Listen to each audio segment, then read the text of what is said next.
Bienvenidos nuevamente a Decisiones México. En esta ocasión vamos a empezar a ver lo que es diseño de experimentos y comenzamos con lo que es el diseño de un solo factor.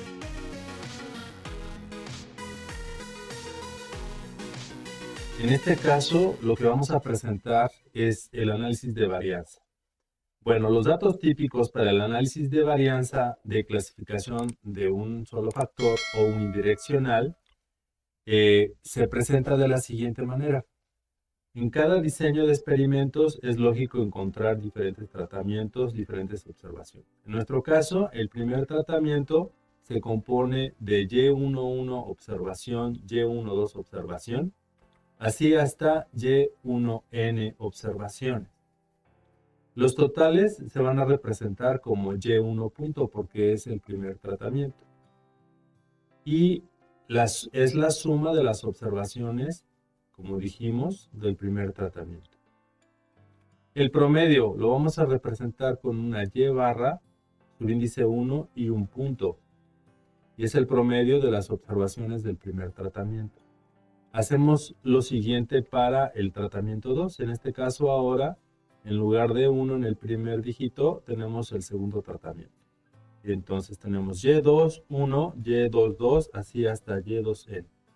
La suma de totales del tratamiento 2 se representa como Y2 puntos y los promedios de las observaciones es Y barra 2 punto. Así podemos ir hasta el total de tratamientos que le vamos a llamar A minúscula. A es el número de tratamientos totales. Entonces, la primera observación de ese último tratamiento es YA1 y pasamos por YA2, así hasta YAN. Entonces, la suma para este tratamiento A es igual a YA punto y los promedios es Y barra A punto. La suma total o el gran total es Y punto punto y el promedio de los totales sería Y barra punto punto. En la parte inferior vamos a ver esta codificación. Como decíamos, Y punto es la suma de las observaciones del tratamiento iésimo, es decir, el primero, segundo, tercer tratamiento hasta iésimo. Y barra I punto, la representación del promedio de las observaciones bajo el tratamiento iésimo. Y punto punto es el gran total de las observaciones bajo el tratamiento iésimo o suma de las total observaciones N, que es igual a N1 más N2, así hasta NK observaciones. Y la gran media de todas las observaciones, como dijimos, es Y barra punto punto.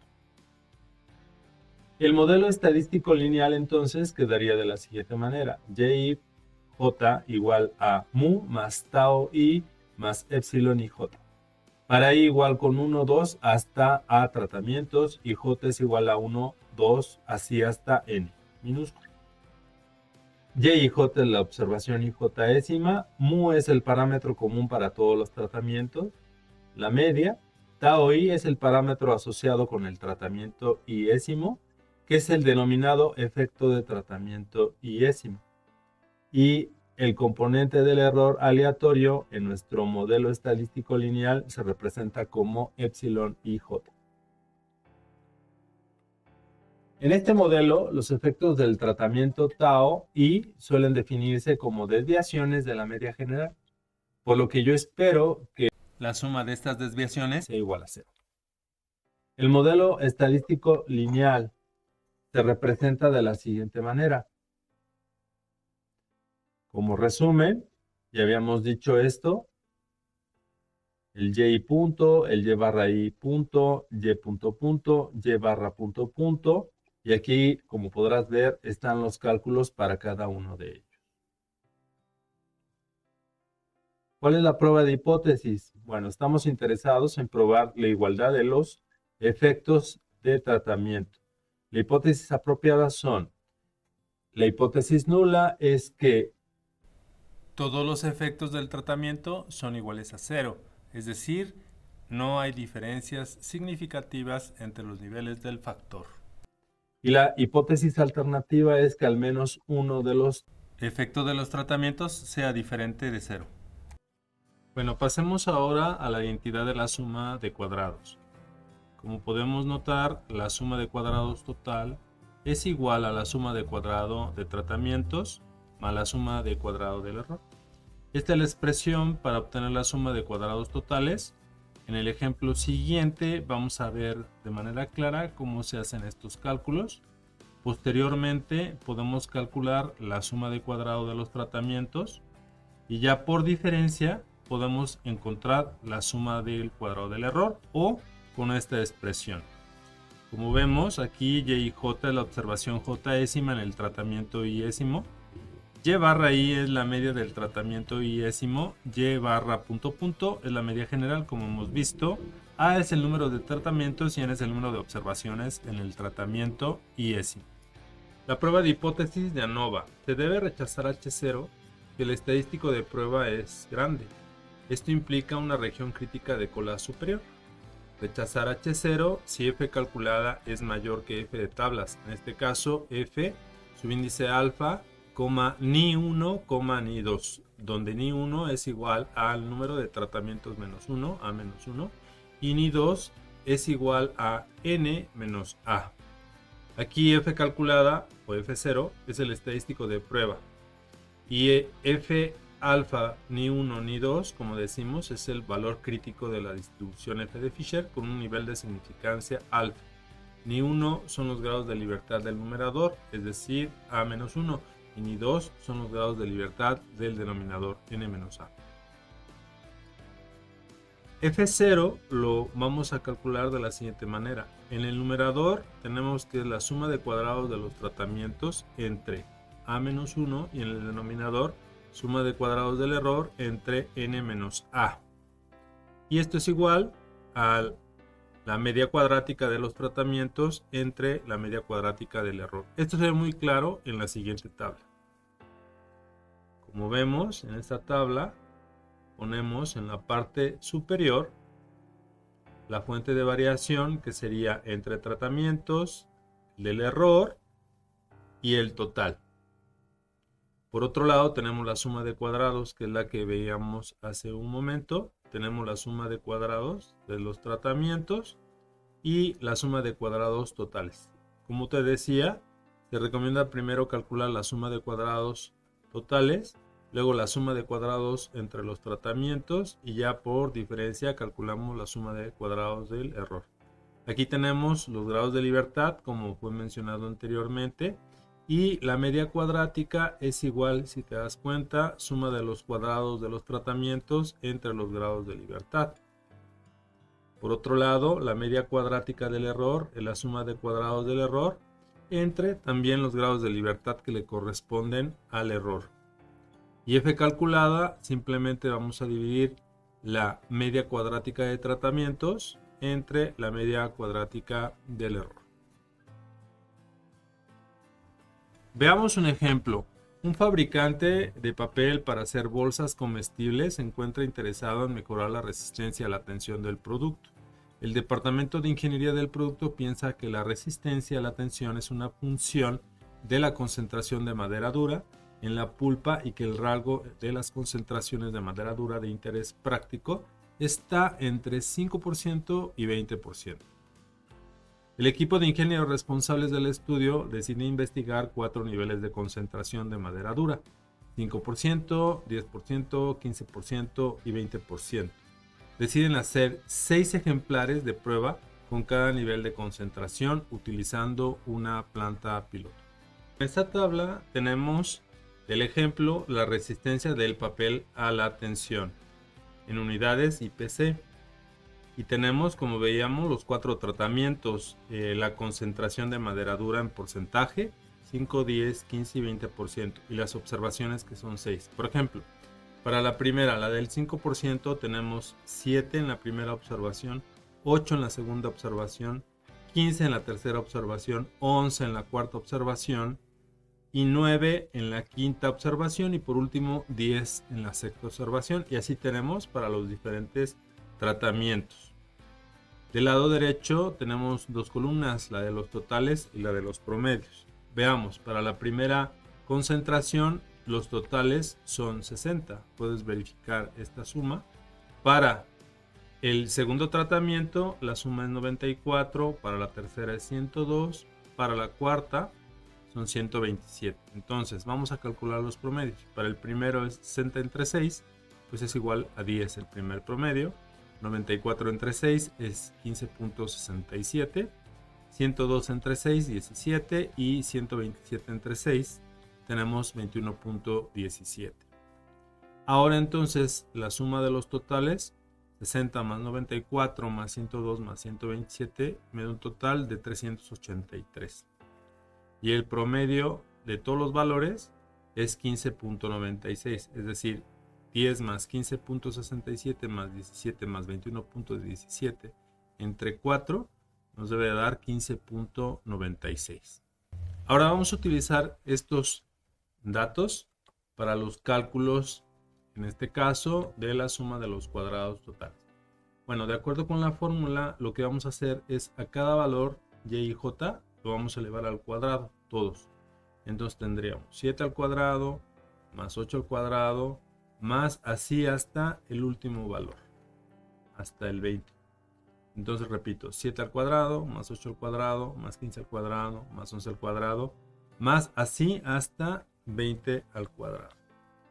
Y a eso le vamos a restar la suma de los totales, que es 383, lo vamos a elevar al cuadrado y lo dividimos entre el total de datos, en este caso entre 24. Haciendo las operaciones pertinentes, el resultado es 512.96. Ahora vamos a calcular la suma de los cuadrados de los tratamientos. Si te das cuenta, esta expresión es la misma que esta que está aquí. Ya tenemos esto y lo que vamos a hacer ahora es a cada valor, a cada suma de los tratamientos, lo vamos a elevar al cuadrado. Entonces 60 al cuadrado más 90 al cuadrado más 102 al cuadrado más 127 al cuadrado, y recuerda que fueron 6 observaciones. Lo dividimos entre 6 y le restamos lo que está de este lado. Y esto nos da como 382.79. Bueno, ahora vamos a calcular la suma de cuadrados del error, que es igual a la suma de cuadrados totales menos la suma de cuadrados de los tratamientos. Esto es igual a 512.96 menos 382.79, es igual a 130.17. Bueno, ahora estos datos los vamos a pasar a la tabla siguiente para hacer los demás cálculos. Entonces, ponemos suma de cuadrados entre tratamientos, 382.79, total 512.96, error 130.17. Grados de libertad, A-1, tenemos 4 tratamientos, 4 menos 1 es igual a 3. Los grados de libertad para la fuente de variación entre tratamientos es igual a 3. Y los grados de libertad para el error es n-a, es igual a 24 menos 4 igual a 20. Los grados de libertad totales es igual a n-1 igual a 24 menos 1 igual a 23. Ahora nos pasamos a la media cuadrática. Recuerda que tenemos que dividir la suma de cuadrados entre sus grados de libertad. Para el primer caso es 382.79 entre 3 es 127.60. Y luego para el error son 130.17 entre 20. Y esto es igual a 6.51. Veamos ahora la F calculada. Es 127.60 entre 6.51. Es igual a 19.61. Y en un software vamos a calcular el valor P. En este caso prácticamente es 0. Es 0.0000036. Por lo tanto, vamos ahora a contrastar con F de tablas. Entonces, alfa es en nuestro caso, aunque no nos lo dice el problema, estamos utilizando un alfa del 1%. Entonces ponemos 0.01 como subíndice, coma, los grados de libertad entre tratamientos, que es 3, coma, los grados de libertad del error, es decir, coma 3, coma 20. Y esto en tablas, nos vamos, buscas cualquier tabla de F de Fisher y como te darás cuenta, aquí en la parte de arriba tenemos el numerador ni1 y en este lado, en la columna, tenemos el denominador ni2. Los grados de libertad son 3 aquí y 20 acá. Y el valor para un nivel de significancia del 1% es 4.94. Entonces podemos ya concluir, y como F calculada, que es 19.61, es mayor a F de tablas, pues rechazamos H0 y se concluye que la concentración de madera dura en la pulpa sí afecta de manera significativa la resistencia del papel. Bueno, ahora este mismo problema lo vamos a resolver utilizando dos paquetes, dos software. Uno Minitab, que es un software de paga, y otro que es un software libre, que es RStudio. Veamos entonces el uso de Minitab. Bueno, aquí tenemos Minitab, y si no estás familiarizado, de manera muy breve te explico. Es como una hoja de cálculo, esta interfaz. Nos tenemos columnas y nos desplazamos a la derecha, pues vamos a ver pues un mayor número de columnas. Y en la parte de abajo, aquí tenemos las filas. Y entre las filas y las columnas, aquí podemos poner el nombre de la variable de interés. En este caso, yo te recomiendo que pongamos el tratamiento del 5%, 10%, 15% y 20%. Entonces ahora la tabla está al revés.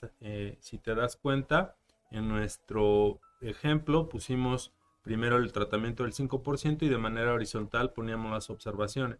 Ahora están los mismos datos pero de manera vertical. Entonces para el tratamiento de 5% tenemos 7, 8, 15, 11, 9 y 10. Hacemos lo propio para los otros tres tratamientos, para el 10, para el 15 y para el 20%. En la parte superior podemos guardar el archivo como cualquier programa en Windows. Tenemos la pestaña de archivo, de editar, de datos, cálculos, estadísticas, gráfica, vista, ayuda y asistente. Nosotros vamos a entrar donde dice estadística. Como te das cuenta, tenemos estadísticas básicas, regresión y aquí tenemos el análisis de varianza o ANOVA. Nos pasamos donde dice un solo factor. Nos presenta este cuadro de diálogo. Los datos de respuesta están en una columna para todos los niveles de factores, lo cual no es nuestro caso.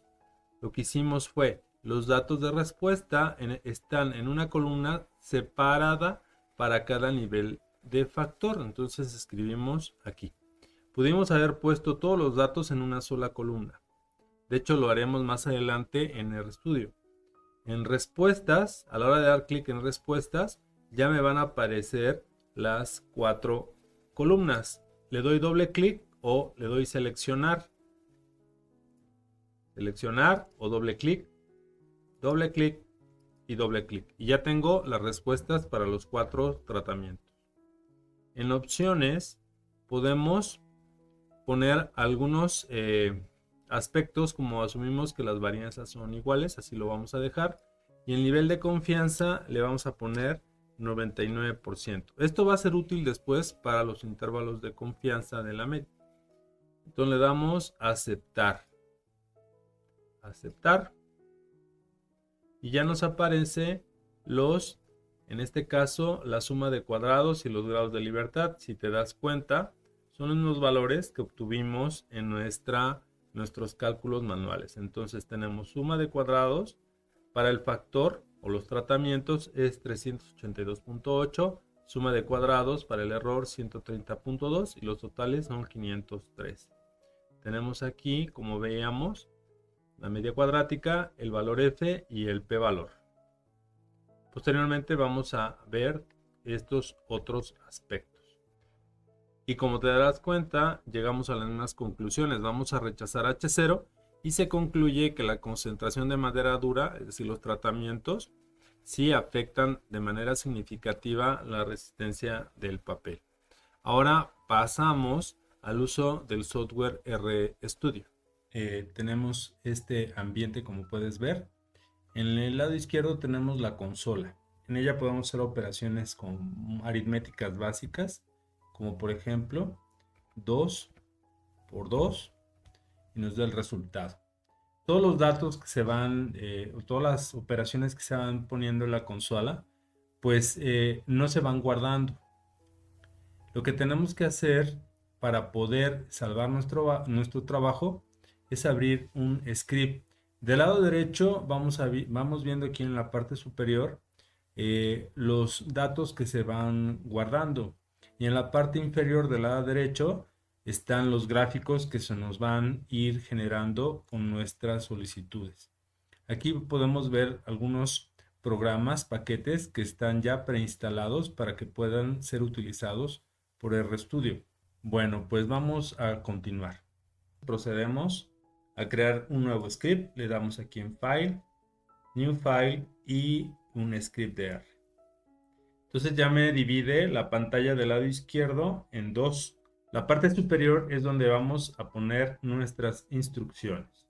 Conforme vamos escribiendo, aquí van a ir apareciendo los consecutivos de cada línea.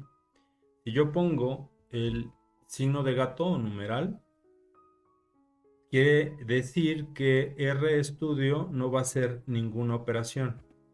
Entonces voy a poner el título Diseño de experimentos con un solo factor. Lo primero que vamos a hacer es cargar nuestros datos. Yo previamente aquí en Excel te estoy recordando en esta figura cómo habíamos colocado los diferentes tratamientos, 5, 10, 15 y 20%, y aquí están nuestras observaciones. En la parte del encabezado yo voy a poner grupo y valor. Entonces, para los primeros valores, para las 6 primeras observaciones corresponden al tratamiento del 5%. Aquí están. Entonces, ahora vamos a colocar los valores en una sola columna. Serían 7, 8, 15, 11, 9 y 10. Los siguientes valores serían 12, 17, 13, 18, 19 y 15. Y así para los otros dos tratamientos, para el del 15% y para el del 20%. Voy a borrar esta figura, nada más me ayudó a recordar los valores. Y lo que voy a hacer ahora, en Excel le voy a decir archivo y lo voy a guardar como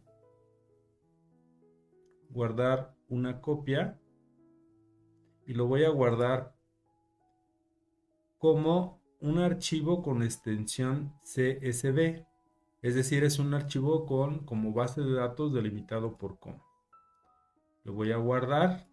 Como yo previamente ya lo tengo, ya lo había guardado, pues lo puedo sobreescribir. Tú le das a aceptar y voy a cerrar este archivo.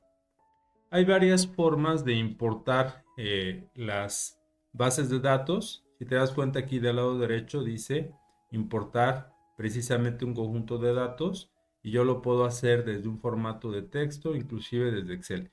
En esta ocasión lo voy a hacer con el archivo que te acabo de indicar. Bueno, entonces voy a importar los datos y los voy a colocar como una base de datos dentro del ambiente de RStudio. Entonces a estos datos voy a llamar ejemplo 1. Voy a colocar el signo de menor que y un guión y voy a escribir el siguiente argumento, red.csv. Entonces aquí por defecto me van a aparecer dos paréntesis. Le voy a colocar dentro del argumento file y que escoja o que me pregunte dónde encontrar el archivo. Automáticamente me generan otros dos paréntesis, uno de apertura y uno de cierre.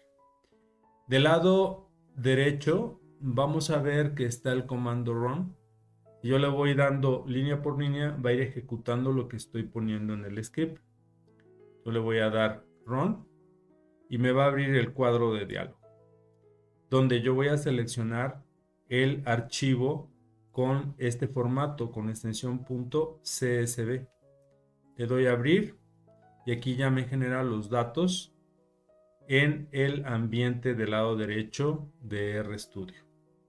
Podemos leer los datos con el siguiente comando, con view, view y le pongo ejemplo 1.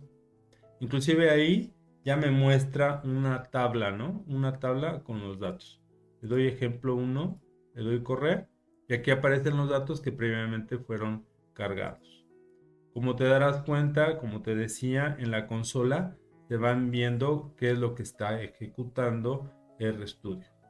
Como vemos en el archivo aparecen dos columnas. En la primera están los tratamientos con el encabezado grupo y en la segunda columna el valor de respuesta con el encabezado valor. El formato del archivo CSV en realidad los datos están separados por comas. Independientemente de si lo subimos con este formato o en Excel, vamos a usar un comando attach para separar los datos en columnas. Es decir, vamos a crear un data frame. Vamos a escribir attach y de hecho me aparece ya RStudio, me dice ocupa este argumento. Le puedo dar clic aquí y me va a preguntar qué es lo que voy a poner dentro. En este caso, ejemplo 1. Y le damos correr. Entonces ya lo separó en grupo y valor. Ahora, otra forma también de separar los datos es con el comando names. Escribimos names.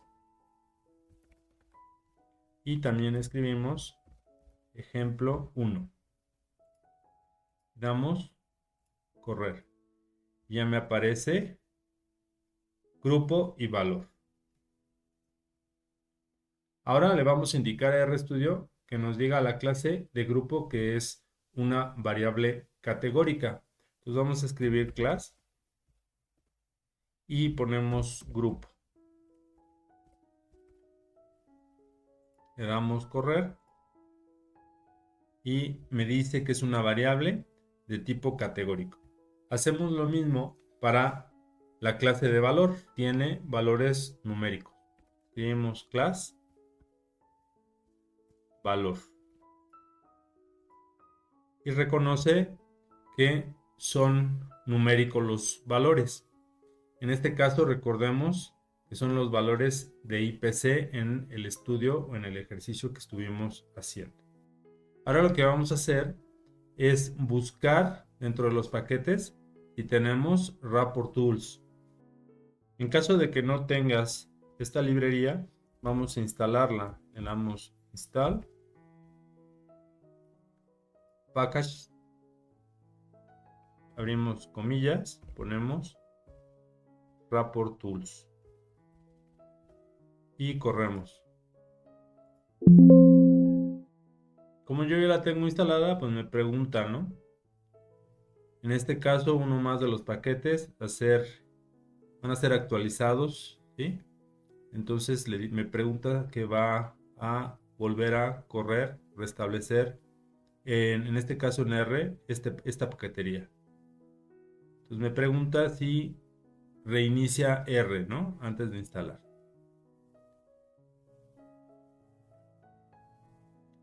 En este caso está buscando en internet, entonces por la recomendación es que tengas una conexión porque está instalando este paquete. Una vez que ya lo hizo, vamos a usar el comando library para llamarlo library y ponemos Rapport Tools y corremos. Muy bien, entonces lo que podemos hacer es un análisis estadístico ya con la parte de Rapport Tools y le escribimos summary, abrimos paréntesis y utilizamos los datos que están en el ejemplo 1. Le damos correr y me da, como se dan cuenta, el valor mínimo, primer cuartil, la mediana, la media, el tercer cuartil y el valor máximo. Ahora vamos a especificar que se desea crear un diagrama de caja y bigotes, un box plot, para la variable valor, que es la variable numérica o dependiente, que los valores deben de agruparse de acuerdo con los niveles de la variable grupo, que en nuestro caso es la variable categórica o independiente, de la siguiente manera. Entonces escribimos boxplot, boxplot, abrimos paréntesis, colocamos valor y la relación que existe entre las variables. ¿Cómo le hacemos? Con Alt 126 va a aparecer este argumento y le vamos a poner a continuación grupo. Y ahí estamos especificando que el valor es nuestra variable dependiente y que el grupo es la variable independiente. Para eso instalamos la librería Rapport Tools para que pueda hacer estos diagramas y las estadísticas que vamos a utilizar. Ahora podemos correr y como te darás cuenta, del lado derecho, en la parte inferior, aparece el gráfico de caja y bigotes. Aquí podemos maximizar la ventana y como nos damos cuenta, pues sí hay algunas que son diferentes, ¿no? Los tratamientos se ven diferentes, pero vamos a demostrarlo de manera estadística. Recuerda que el boxplot, en él podemos ver la dispersión a través de la longitud de la caja y los bigotes. Se puede observar esta dispersión de los datos. En este grupo de 10 se ve más dispersión comparado con el de 15. La mediana es este valor, esta línea que está más resaltada, indica la tendencia central o la mediana de los datos. Con esta línea, ¿sí?, comparada con la caja, nos podemos dar cuenta si hay simetría o asimetría. Si la mediana no está centrada en la caja, los datos son asimétricos. También podemos ver valores atípicos y los puntos fuera de los bigotes identifican posibles outliers. Ahora vamos a realizar el análisis de varianza con la variable dependiente, resistencia del papel a la tensión IPC, de acuerdo con la variable categórica grupo que se refiere a los tratamientos. Entonces nos vamos aquí donde estamos escribiendo el script y escribimos A o B para hacer el análisis de la varianza y ponemos precisamente de nuevo valor y luego Alt 126 y grupo. Corremos. Aquí vamos a ver que RStudio muestra la suma de cuadrados y los grados de libertad. Pero vamos a crear una nueva variable denominada nova1 para poder pedir el valor P y poder ver si rechazamos o no la hipótesis nula.